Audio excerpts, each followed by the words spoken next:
I'm gonna tell God all of my troubles when I get home. Hello, and welcome to the History of Africana Philosophy by Chike Jeffers and Peter Adamson, brought to you with the support of the King's College London Philosophy Department and the LMU in Munich, online at historyofphilosophy.net. Today's episode will be an interview about African American political thought and freedom in the first half of the 19th century with Melvin Rogers, who is Associate Professor of Political Science at Brown University. Hi, Melvin. How you doing, Peter? I am good. Thank you so much for coming on the podcast. We're going to be talking about several figures from the early, or at least the first half of the 19th century, starting with David Walker, who's someone you've thought about a lot. And we're going to focus on a work of his, which he published in 1829, called Appeal to the Colored Citizens of the World. So maybe you can just remind the listeners who Walker was, even though we've already covered him, and then say something about the significance of the title of this work. Sure, no problem. And again, thank you for having me on. So David Walker was born in Wilmington, North Carolina in 1796. His father was enslaved, his mother was free, and so his status followed that of his mother, as it was customary. And during his life, Walker traveled throughout the South and witnessed firsthand the horror of slavery in the United States. And then around 1825, he moved to Boston with the aim of addressing racial domination. And he became a very respected member of the small Boston African-American community during that time. And he published this pamphlet in 1829, which was called an incendiary pamphlet, Colored Citizens of the World, but in particular and very expressly to those of the United States of America. That was the full title. And why do you think that he called it that? I mean, is that a sort of a gesture of universalism, or why call it Appeal to the Colored Citizens of the World? Yeah, so I think there's a couple of things going on with that title that's actually quite interesting. So the first thing to note is that he's using the word citizen at a time where it was actually very difficult to imagine, let alone see, Black people in the United States as citizens. It seems to me Walker means to suggest that the citizenship of colored people is not dependent on formal constitutional recognition, which is how we normally think about citizenship, that there's some polity that affirms your stand and accords you with rights and privileges. The second point about that title is that if citizenship is not dependent on constitutional recognition, then what is it dependent on? And I think the answer comes from another word in that title, and that's the word appeal. So typically when we're appealing to someone, we are turning to a higher authority to issue a judgment, regarding some grievance that we're experiencing. And so Walker essentially is suggesting that Black people are their own authority. And by virtue of that authority, they are citizens. And I think finally, this idea of citizenship, colored citizens of the world, suggests that insofar as it's not dependent on constitutional recognition, and insofar as one's citizenly standing comes about because you have the authority to judge the conditions you find yourself in, Walker thinks that it is possible for him to speak of colored citizens of the world. Okay, that's really interesting. So it's almost like being a citizen is some kind of naturally given status rather than a status that's artificially conferred upon you by the state under which you live. Yeah, right. I mean, when we think about, let's use the legal idea of the judge, and we make an appeal to a judge. Essentially what the judge does, he or she will hand down a judgment. And so if you sort of extend this to ordinary everyday persons, Walker is essentially saying, to the extent that Black people have the ability, the capacity to judge, they are, by that fact, an authority, and that is the ground of their citizenly standing. And that's a capacity that we all have, and thus it's possible to speak of colored citizens of the world. Yeah, I just said that the status of the citizens is given by nature, but maybe it would be right to say that it's given by God, because actually in your work on Walker, you mentioned at one point that he writes with a prophetic voice. Mm-hmm. And there is a kind of religious tone, at least, to the way that he writes. Do you consider it to be a religious text? Do you consider that idea about citizenship to be a religious concept? When I say that Walker sort of speaks in prophetic voice, I mean, essentially what I mean is that he speaks in the voice of agitation and alarm, right?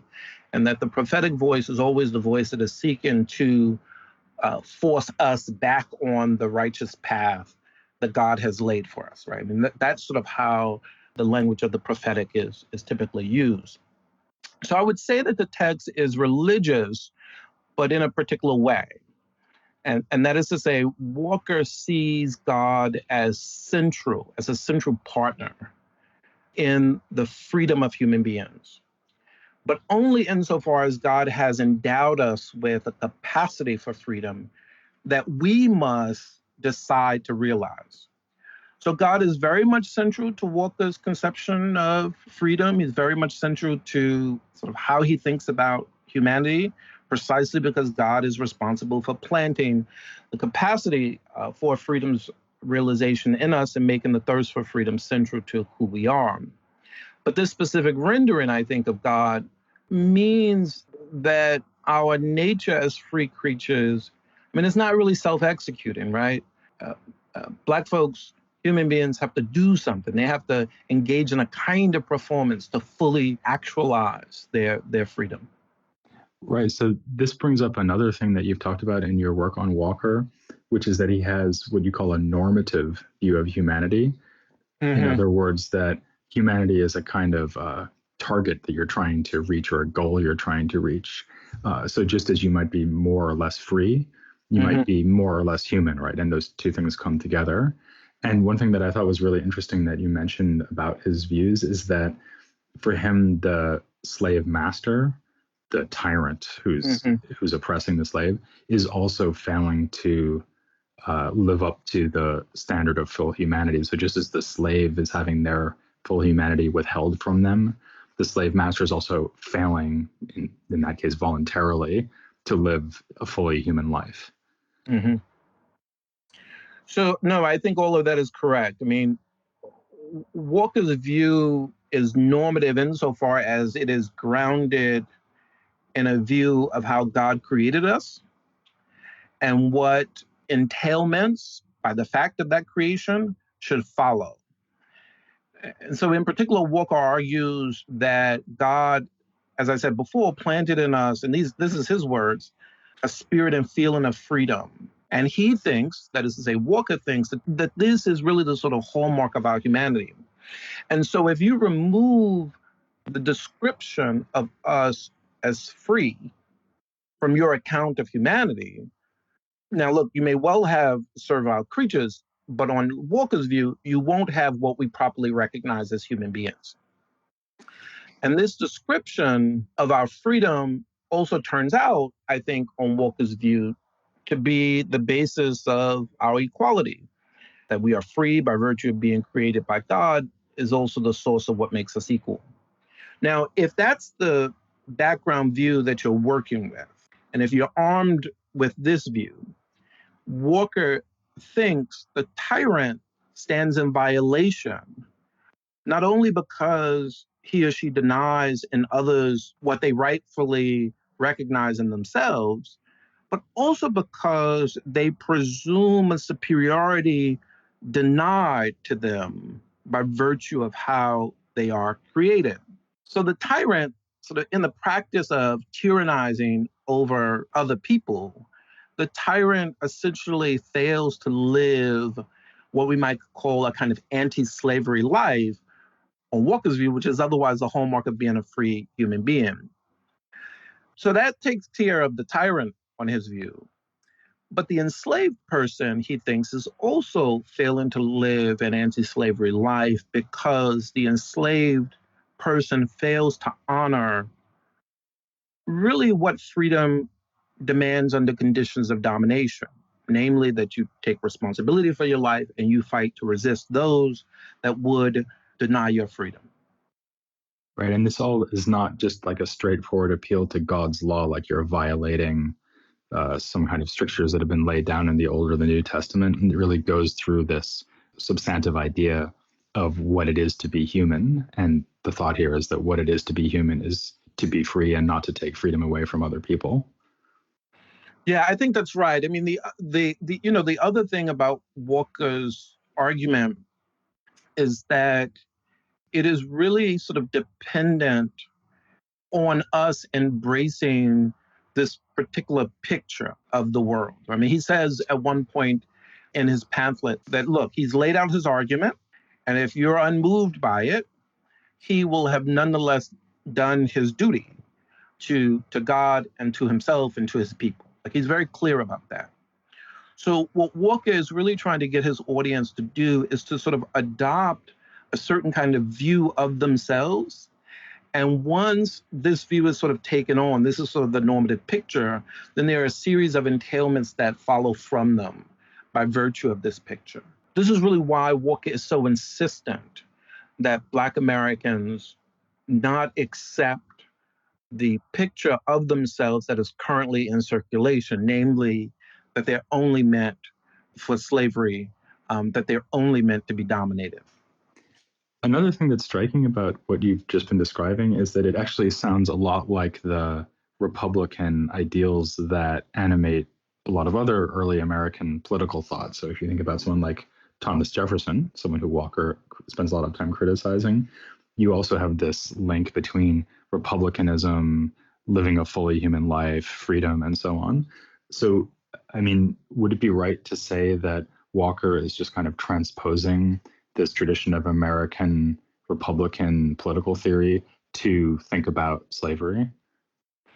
Yeah, I mean, I think that would be right with one caveat that the transposition actually involves a transformation of the meaning of republicanism.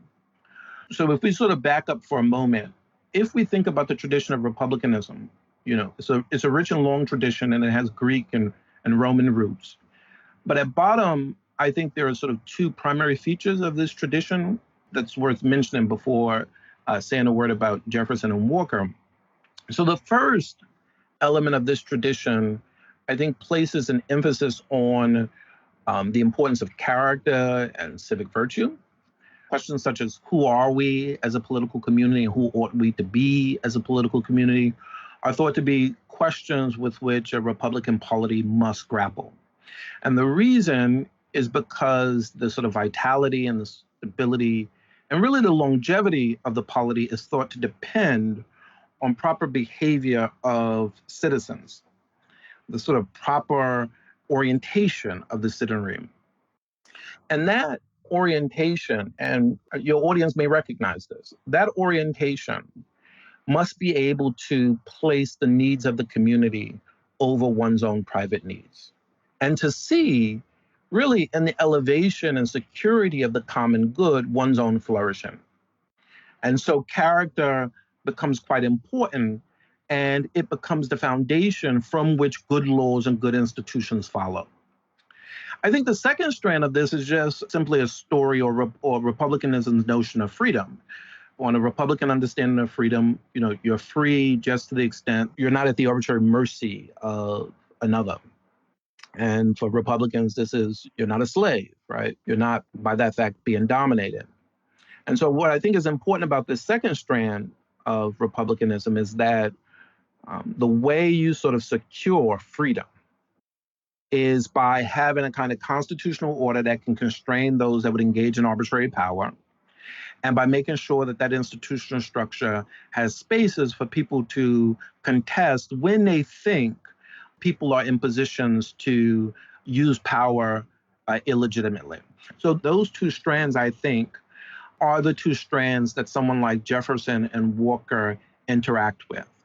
And you can bring those two strands together in the following way, that the kind of characterological feature of the first, this emphasis on character, is important for stabilizing the institutional meaning of freedom that is found in the second feature. Now, this is a kind of long and extended answer, but it seems to me that Walker engages this in two ways. So Jefferson, for example, is committed to both of these strands. We see it in Declaration. But Walker actually has to engage these two strands in a very specific way. So since you have slavery and exclusion in the United States in the 1820s, Walker can't appeal to the common good because Black folks are excluded from it. So if Walker is emphasizing character and civic virtue, it's not because he's trying to stabilize the existing polity, because the existing polity stands against Black people. Rather, he's using character or emphasizing character and civic virtue because he's saying that Black folks must stand with each other and work on behalf of each other, sort of in a relationship of solidarity. So if the first strand was normally used to sustain and affirm a polity, in Walker's hands, it now becomes the basis for solidarity, racial solidarity. I think the second strand is engaged by Walker because you quickly come to realize that the problem that Black people are confronting is not just simply about reconfiguring political institutions. That was the problem that the American colonists confronted. Right? This is why they had to revolt, and this is why they had to reconfigure a sort of constitutional order on a basis that could realize freedom that they only had insecurely under the British Crown, or at least this is what they thought. In the context of Black folks, they were never thought fit for freedom at all. And that feature, this idea that they was never thought fit for freedom, was a feature of American culture. So if you're going to secure freedom, if you're going to protect Black folks from domination, then it can't just simply be because you reconfigure the institution. It has to be because you actually transformed a culture in which Black people were thought only ever fit to be slaves. So that's a long, extended answer, but I think that this is the way Walker interacts with the tradition of republicanism and transforms it. Okay, yeah, that's really interesting. We could spend the whole time just unpicking everything you just said, I think, and maybe we can also see why people in the 1820s found this so incendiary as well. But rather than doing that, I did want to get on to talking about another couple of figures we've looked at in the recent episodes, namely Maria Stewart and Hosea Easton. Mm-hmm. So first of all, what do they have to do with David Walker, if anything? I mean, are there intellectual ties between these three figures? So both Stewart and Easton knew David Walker. Stewart is quite explicit about her admiration for Walker's appeal and the work that he did on behalf of Black people. Easton is not so much explicit about his connection to Walker, but there's no way to read Easton's 1837 treatise and not see the sort of imprint of David Walker's earlier appeal. Okay, so now taking Stewart first, Maria Stewart. Mm-hmm. She is obviously a Black woman, unlike David Walker. Right. Do you see her as drawing attention to the plight of Black women and their need to achieve freedom in a way that Walker didn't? I mean, could we say that in a sense she's like extending the case he made, but then pointing out that we also need to think specifically about Black women and not just Black people in general? And I think it's right in a very specific sense that involves both, again, a kind of extension and revision. So Walker says in his appeal that every man, woman, and child must read his pamphlet or have it read to them. But it isn't clear what precisely Walker means, particularly as this relates to the status of Black women. And it isn't clear because he more consistently than not refers to Black men. And so I think Stewart extends the sort of analysis that is started by Walker. So she rejects the notion, as she says in the 1832 address, she rejects the notion that women must be, and these are her words, willing to spend their lives and bury their talents in performing mean servile labor. And here she is talking about domestic labor.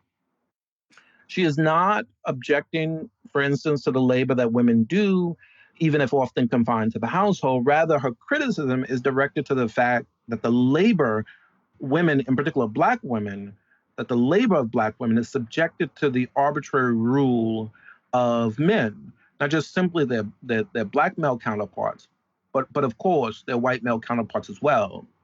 And so Black women live, Stewart argues, at the will of their male counterparts. And as a result, their own actions must always carry the the silent permission of those on whose will they depend. So this means that Black women are unfree, that they're dominated. And here, I think we see her interest in the problem of domination, but she extends it to patriarchy in ways that is just simply not in view for Walker. And I think Stewart also understands. She gestures to this. This argument will get taken up further down the historical line, but Stewart recognizes that Black women suffer a particular kind of harm precisely because of their reproductive capacities that are obviously quite distinct from their Black male counterparts in this regard. And this will actually be taken up and pursued more aggressively by African American women thinkers down the historical line. Yeah, that's interesting, right? Because I mean, you might think it's pretty simple that whereas Black men are oppressed by white people, especially white men, perhaps, Black women are subject to two kinds of oppression. So, firstly, because they're Black, and secondly, because they're women. But something like this vulnerability to manipulation of their reproductive capacity is actually a specific kind of oppression that actually doesn't apply to men at all. So it's not just like, well, they get it twice, whereas Black men get it once. No, I think that's absolutely right. And of course, figures like Harriet Jacobs and later Black feminists will press this point most intensely. And I think rightfully so, because it begins to sort of reveal another aspect to the workings of domination that are quite particularized, but nonetheless in need of redress. So turning now to Hosea Easton, he might be a figure who gives us a richer theoretical apparatus for thinking about the kind of oppression that affects Black people in general because of their race. And in fact, one scholar has called him the first African American to articulate a systematic theory of race. So do you think that that's right? What is his approach to understanding racial classification, racial stigma? So the scholar in particular is Bruce Daines, and he does this I think in his wonderful text, A Hideous Monster in the Mind, which is an intellectual history of race in the context of the United States. In Easton, I think it's right. We get a systematic and I think worked out idea of racial prejudice that is presupposed by Walker's account, but not philosophically pursued. And I think you see the difference between the two. I mean, that Walker's text is a pamphlet, and Easton refers to his text as a treatise. And that helps us understand the more systematic nature of the second of the two texts. And so in relation to other African American thinkers during the time, the word prejudice was regularly being used to describe what Black people were experiencing. But I think it really is in Easton where we come to understand that the sort of negative connotations associated with Black Americans, Black people, really suffuse the culture of American life and really shape the sort of social and psychological horizon in which both Black and white Americans grow and learn. And these negative connotations, although often tracked by the difference of skin color, are not dependent on skin color. And this is something that Easton insists upon in his treatise. And nor are these negative connotations dependent on legal distinctions, such as the slave and the free. So it is not the case that sort of free Black Northerners, putting scare quotes around free, it's not the case that they are free from the problems associated with prejudice.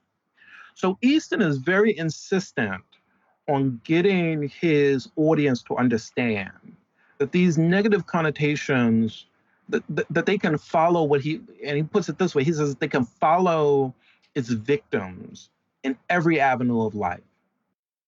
And that these negative connotations can even live on long after the institution of slavery has disappeared. And really what Easton is suggesting to us is that the idea of Blackness, what we can literally see and what we imagine to be in one's blood, right, the idea of Blackness is really a marker in this period of disgrace and dishonor.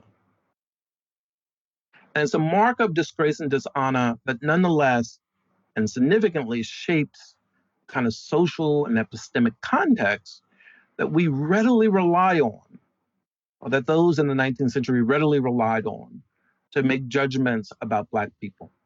And of course, we can, right, one should be able to sort of hear this quite clearly and powerfully precisely because it's something that's still with us today, right? But Easton was saying this in 1837. Yeah, it's really amazing. In fact, just all three of them, like the kind of foresight or the prescience with which they express these ideas. Okay, that would be a good note to end on. But actually, there's one other thing I wanted to ask you, which ties these figures back to an earlier topic we discussed, and in particular, David Walker, because he was a subscription agent for the first Black newspaper in America, Freedom's Journal. And we've noted on the podcast before that one of the editors of that journal, John Russwurm, went from opposing to supporting the cause of colonization, in other words, like emigration to Liberia. And in fact, he left for Liberia in the same year that Walker published the appeal, namely 1829. So if this is actually exactly the time that the colonization controversy, which we've talked about in earlier episodes, were going on, I'm curious why Walker, Stewart, and Easton were so opposed to this project, given that they obviously had this very deep and insightful analysis of American racism, so they clearly knew what they were up against. Why didn't they say, yeah, let's go to Liberia like John Russwurm did? I think, the answer here is quite simple. A good deal of energy had already been spent on bringing the American polity to where it was in the 1820s and 30s. And to that extent, it was home. And it was more of a home to Black people than returning or going back to some African country or even founding a new one. I think another reason, and Walker is quite explicit about this in his pamphlet, he believed that the American colonizationist society was really interested in removing those Black folks who were agitating so that they could be left in the South with the slave labor that they had. I mean, this is the argument he lays out in the appeal. So this was not a genuine commitment to the freedom of Black people. Yeah, and of course, a lot of the people who criticized the colonization movement, they said precisely that this is just a way of removing the free Blacks who were causing trouble and leaving the enslaved Blacks to keep doing the work on the plantations. Yeah, I mean, and I think, Easton is often seen among this group as the most pessimistic. I think a number of folks who have written on Easton sort of see him in precisely this way. Part of what Easton wants us to understand is that because racial prejudice runs all the way down into the domain of culture itself, it often appears to be our first nature, rather than it appearing as it ought to appear, as our constructed second nature. And so part of the way to sort of think about what Easton is doing, even as he's telling us how deep racial prejudice runs, is to reveal to us the sort of constructed nature of it. And I would venture to say that he thinks by virtue of coming to understand the constructed nature of it, it actually provides us with the resources to understand that perhaps we can construct something otherwise. Of course, it will require us to do it at the very deepest level of culture itself. But I think that Easton is someone who thinks that it may yet be possible, but most certainly it isn't certain, but it may yet be possible. Okay, well, that's another good note to end on, and this time I'm going to take it. So I will thank Melvin Rogers very much for coming on the series. Thank you very much for having me. And I will invite everyone to join me and Chike next time, because we're going to be getting on to a really exciting topic by turning to Frederick Douglass, one of the most famous figures from this period in Africana thought or American thought in general. or maybe even 19th century thought anywhere. So that's a very exciting topic we'll be turning to next, right here on the History of Africana Philosophy. I'm gonna tell God all of my troubles when I get